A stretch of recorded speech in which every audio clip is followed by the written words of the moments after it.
Hello everyone, welcome to Knowlified. Current affairs and news analysis की series में जो आज का हमारा टॉपिक है वो है investments in Jio platforms.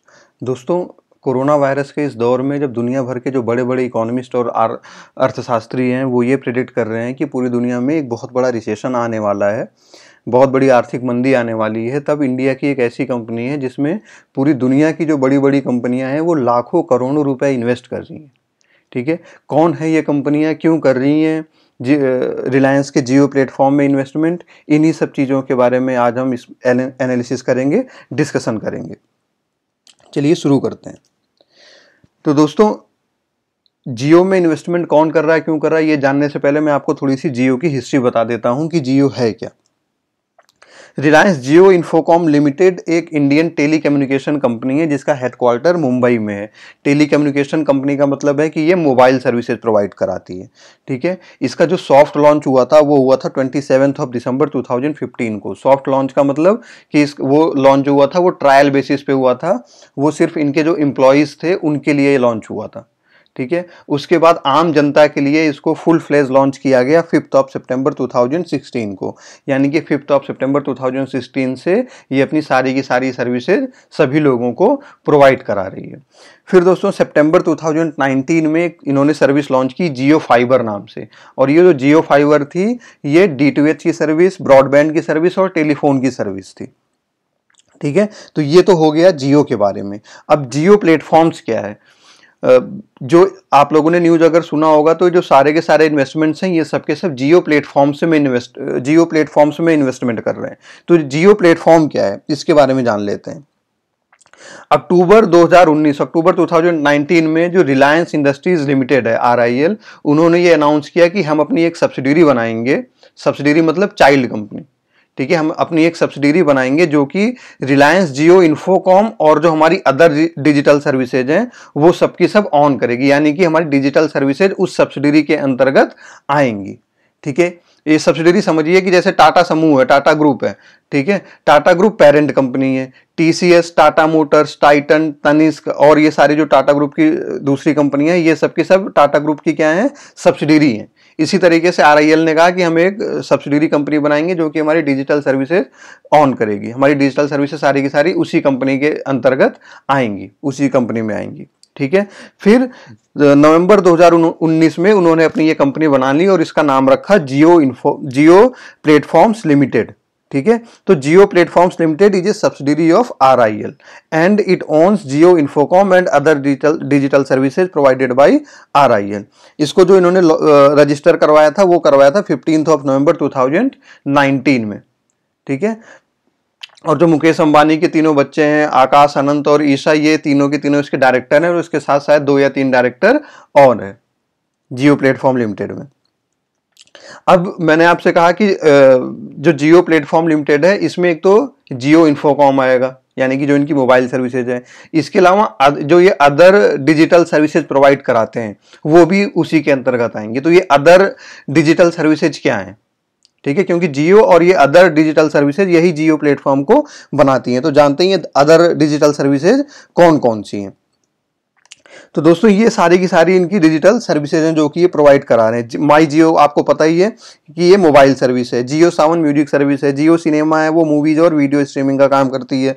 Jio TV जो है वो लाइव टीवी प्रोवाइड कराती है। जियो VR ये VR कंटेंट देती है। इसी तरीके से जियो ब्राउजर, जियो न्यूज़, जियो सिक्योरिटी, जियो हेल्थ हब, जियो चैट, ये जियो चैट जैसे व्हाट्सएप पे चैटिंग होती है उसी तरीके की सर्विस कराती है। जियो कॉल हो गई, ये 3G फोन्स या 2G फोन्स जो है उनसे VoLTE की सर्विस प्रोवाइड कराती है।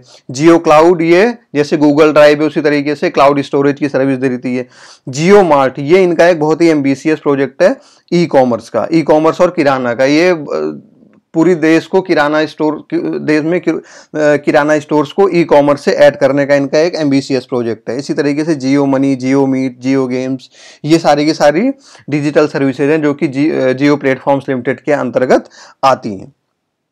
ठीक है, अब दोस्तों मैं आपको बताता हूं कि ये इन्वेस्टमेंट का दौर चालू कैसे हुआ, ये कैसे स्टार्ट किया दूसरी अदर कंपनीज ने रिलायंस जियो प्लेटफॉर्म में इन्वेस्टमेंट करना। ठीक है, तो इन्वेस्टमेंट करने से पहले रिलायंस इंडस्ट्रीज लिमिटेड ने राइट्स इशू किए थे अपने शेयर होल्डर्स को। अब ये राइट्स इशू करना क्या होता है ये समझिए दोस्तों। जब कोई कंपनी फंड रेज करना चाहती है अपनी कंपनी के लिए, कैपिटल इकट्ठा करना चाहती है, कैश इकट्ठा करना चाहती है, किसके द्वारा? जो उसके एग्जिस्टिंग शेयर होल्डर्स हैं, जिन लोगों ने उसका शेयर अभी खरीद रखा है, होल्ड कर रखा है, उनके द्वारा अगर वो कंपनी फंड रेज करना चाहती है, पैसे इकट्ठा करना चाहती है, तो उसका एक इंस्ट्रूमेंट है राइट्स इशू करना, उसका एक तरीका है राइट्स इशू करना। ठीक है, तो वो क्या करती है कि वो अपने एग्जिस्टिंग शेयर होल्डर्स को कुछ डिस्काउंटेड प्राइस पे, ठीक है, अपने शेयर्स देती है डिस्काउंटेड प्राइस पे। ठीक है, और उसको तय करती है कि कौन शेयर होल्डर्स कितने इस डिस्काउंटेड प्राइस पे कितने शेयर्स खरीद सकता है। ठीक है, इसी को कहते हैं राइट्स इशू करना। ठीक है, डिस्काउंटेड प्राइस पे एग्जिस्टिंग शेयर होल्डर्स को कुछ लिमिटेड क्वांटिटी में अपने शेयर्स को बेचना, that is called rights issue करना। ठीक है, तो ये राइट्स इशू शुरुआत कैसे हुई? मुकेश अंबानी जो चेयरमैन है RIL के, इन्होंने अगस्त 2019 में ये कहा कि हम रिलायंस जो RIL कंपनी है इसको जीरो डेप्ट कंपनी बनाना चाहते हैं 2021 तक, 2021 तक हम इसको ऐसी कंपनी बनाना चाहते हैं जिसके ऊपर की एक पैसे का भी कर्जा ना हो।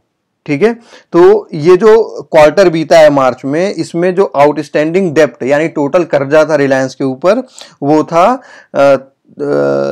3,36,294 करोड़, यानी कि 3,36,294 करोड़ रुपीज का इनके पास कर्जा था। और इनके पास जो कैश इन हैंड था, यानी इनके पास जो पैसा था वो था 1,75,259 करोड़। ठीक है, तो यानी कि इनका जो नेट डेप्ट हो गया वो हो गया 1,61,035 करोड़ रुपीज, ये हो गया इनके ऊपर नेट डेप्ट। ठीक है, तो अब इस कर्जे को जीरो करने का जिन्होंने टारगेट रखा वो रखा 2021 तक, 2021 तक। ठीक है, तो इन्होंने सबसे पहले इस कर्ज को कम करने के लिए राइट्स इशू वाला जो तरीका है उसको अपनाने की सोची। ठीक, तो अप्रैल 30 में इन्होंने कहा कि हम राइट्स इशू करके 53,125 करोड़ रुपीज इकट्ठा करेंगे। ठीक है, और ये जो राइट्स इशू होंगे वो कि हम किस रेशियो में करेंगे? 1:15। ठीक है, 1:15 का मतलब ये हुआ दोस्तों कि जिन लोगों के पास हमारे 15 शेयर्स हैं वो एक शेयर खरीद सकते हैं डिस्काउंटेड प्राइस पे। ठीक है, यानी जैसे मैंने आपको बताया था ना कि वो कौन कितने शेयर खरीद सकता है, राइट्स इशू में इस चीज को कंट्रोल किया जा सकता है। तो ये वही तरीका है ये रेशियो बताने का। 1:15 का मतलब कि जिसके पास पहले से 15 शेयर्स हैं वो एक शेयर खरीद सकता है डिस्काउंटेड प्राइस पे। ठीक है, ये इन्होंने कहा कि जो राइट्स इशू वाला जो शेयर्स की परचेजिंग होगी ये होगी 20th मई से लेके 3rd जून तक 2020। ठीक है, तो 20th मई को जो रिलायंस का शेयर प्राइस था वो था लगभग 1450 रुपए, 1450 रुपीज। ठीक है, और इन्होंने कहा कि ये जो हम शेयर बेचेंगे वो हम बेचेंगे 1257 रुपए में, 1257 रुपीज, यानी कि लगभग 15% के डिस्काउंट पे बेचेंगे। ठीक है, और इन्होंने अपने शेयर होल्डर्स को ये भी कहा कि जो भी आप शेयर खरीदोगे उसका 25% तो आप इमीडिएटली पे करोगे, उसके बाद अगला 25% आप जैन 2021 में करोगे और मई 2021 में करोगे, और बाकी के जो बचे 50% वो आप नवंबर 2021 में करोगे। ये इन्होंने अपने शेयर होल्डर्स को सहूलियत दी।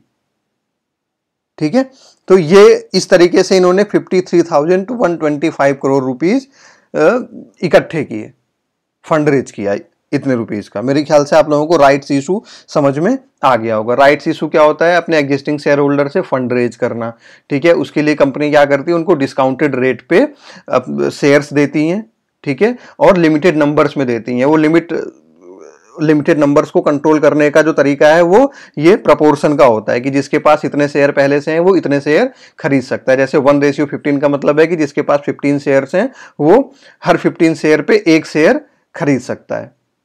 ठीक है। तो रिलायंस ने अपना ये डिस्काउंटेड प्राइस रखा 1257 रुपीज़, ठीक है। और शेयर होल्डर्स को ये भी सुविधा दी कि वो 25% अभी करे, फिर 25% मई 2021 में करे, और बाकी के बचे जो 50% हैं वो नवंबर 2021 में करे। और ये जो राइट्स इशू की शेयर की परचेजिंग थी वो मई 20 से लेके जून 3 के बीच में थी, ठीक है। यहां से इन्होंने पैसे इकट्ठे किए और उसके बाद फिर दौर आया जो दूसरी बड़ी कंपनीज हैं उनके इन्वेस्टमेंट करने का, ठीक है।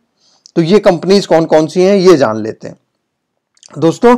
इन्होंने अब तक यानी कि 13 जून तक 10 इन्वेस्टर से 1,04,326 करोड़ रुपए इकट्ठे किए हैं। 1,04,326 करोड़ रुपीज, ठीक है, in less than 7 weeks by 10 investors, ठीक है। और इन्होंने इसके लिए जो अपने शेयर्स बेचे हैं वो बेचे हैं 22.38%, ठीक है। तो ये इन्वेस्टर्स कौन कौन है? ये इन्वेस्टर्स ये हैं। सबसे पहले 22 अप्रैल को फेसबुक ने खरीदा 9.99% of the share in 43,574 crore rupees. उसके बाद फिर सिल्वर लेक इन्वेस्टमेंट कंपनी है एक, उन्होंने 1.15%, फिर विस्टा ने खरीदा 2.32%। इसी तरीके से 13 जून को दो कंपनीज एल कैटरटन और टीपीजी, इन दोनों ने भी 0.93% और 0.39% शेयर्स रिलायंस में खरीदे हैं। यानी कि टोटल 10 इन्वेस्टर्स ने खरीदे हैं 22.38%। और कितने में खरीदे हैं? 1,04,326.95 करोड़ रुपीज में, ठीक है। और अभी जो मार्केट में अफवाह है वो ये है कि माइक्रोसॉफ्ट या गूगल में से भी कोई 6% या 5% या 3% इसमें शेयर खरीद सकता है। तो दोस्तों नेक्स्ट सवाल है कि लोग रिलायंस के इस जियो प्लेटफॉर्म में इन्वेस्ट क्यों कर रहे हैं? कुछ ना कुछ तो अपनी ग्रोथ देख ही रहे होंगे जो इसमें इन्वेस्ट कर रहे हैं। तो दोस्तों इस सवाल का हम जवाब जाने इसके पहले मैं आप लोगों को याद दिला देता हूं कि प्लीज़ चैनल को सब्सक्राइब कीजिए ताकि हम जो भी इस सीरीज के अपने और भी वीडियोस बनाएं या जो भी हमारे कोर्सेज चले उन सबका टाइम पे आपको पता चलता रहे। और प्लीज़ वीडियो को लाइक कीजिए, शेयर कीजिए ताकि जितने भी सीरियस एस्पिरेंट्स हैं उन सब तक भी ये वीडियो पहुँचता रहे। तो जानते हैं कि लोग इन्वेस्ट क्यों कर रहे हैं। ये जानने से पहले हम एक केस स्टडी देखते हैं वीचैट का। वीचैट एक मैसेजिंग ऐप है जस्ट लाइक व्हाट्सएप। ये 2011 में चाइना में लॉन्च हुआ था। इसको एक टेंसेंट कंपनी है चाइना की, उसने लॉन्च किया था। आज के टाइम पे वीचैट बहुत सारी सर्विसेज प्रोवाइड कराती है चाइना में और one of the largest company है चाइना की, ठीक है। आपको अगर कैब बुक करना है वीचैट यूज कर लीजिए, किसी को पैसे भेजने हैं वीचैट से कर लीजिए, फूड ऑर्डर करना है वीचैट से कर लीजिए, फ्लाइट या ट्रेन की टिकट बुक करनी है वीचैट से कर लीजिए, मैसेजिंग तो कर ही रहा है, आपको वीडियोज स्ट्रीम करने हैं वीचैट से कर लीजिए, म्यूजिक सुनना है वीचैट से कर लीजिए, ठीक है। तो कुछ ग्रोसरी का सामान ऑर्डर करना है वीचैट से कर लीजिए। ऐसा कहा जाता है कि छोटे मोटे लगभग 1 मिलियन एप्स जो है वो वीचैट इको सिस्टम के अंदर काम कर रहे हैं। 1 मिलियन लोगों को वीचैट ने, छोटे छोटे 1 मिलियन बिजनेसेस को डिजिटली इनेबल किया है। तो जो रिलायंस का ये जियो प्लेटफॉर्म है ये भी कुछ कुछ वीचैट के रास्ते पर ही चल रहा है, ठीक है। तो इसकी वजह से लोगों में, इसमें जो बड़ी बड़ी कंपनियां हैं उनको इस जियो प्लेटफॉर्म में बहुत ज्यादा ग्रोथ पोटेंशियल अपना दिख रहा है, ठीक है दोस्तों।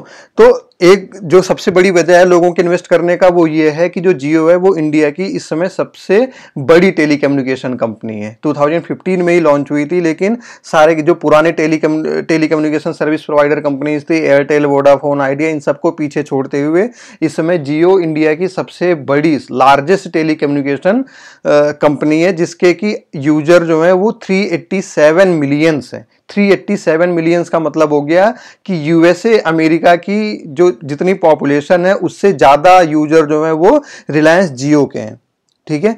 तो ये एक बहुत बड़ी वजह है।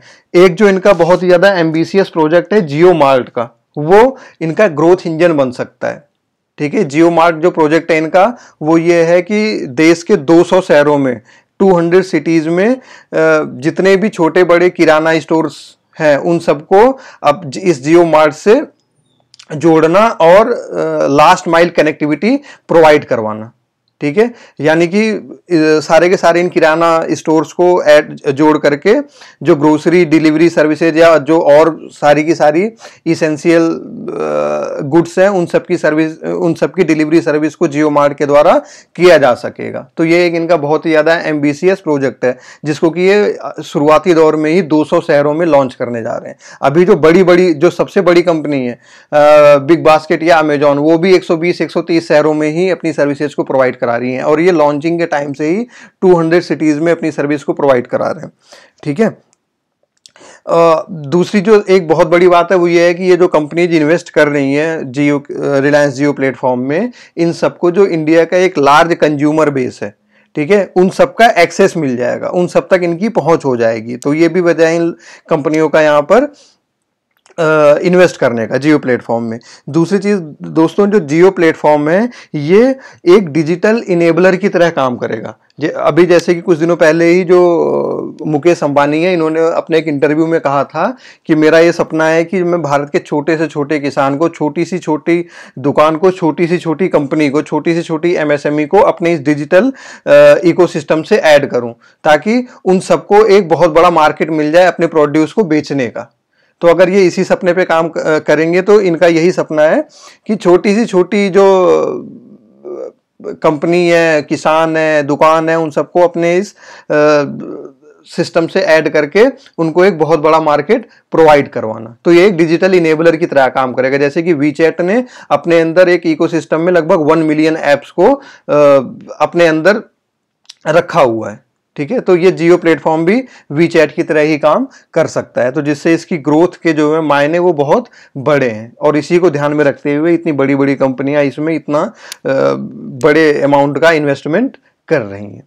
ठीक है, तो मुझे आशा है दोस्तों आपको ये जो टॉपिक है ये पूरा समझ में आया होगा कि रिलायंस के जियो प्लेटफॉर्म में क्यों इन्वेस्टमेंट हो रहा है, कौन कर रहा है, क्या इसकी पूरी कहानी है। आगे हम फिर अपने नेक्स्ट टॉपिक पे कल डिस्कस करेंगे। एक बार फिर से मैं आप लोगों को याद दिलाता हूँ, प्लीज़ चैनल को सब्सक्राइब कीजिए ताकि सारे के सारे लेटेस्ट वीडियोज आपके पास टाइम पे पहुँचते रहें, और लाइक कीजिए, शेयर कीजिए ताकि सभी ज़रूरतमंद लोगों तक ये वीडियो पहुँचता रहे। Thank you.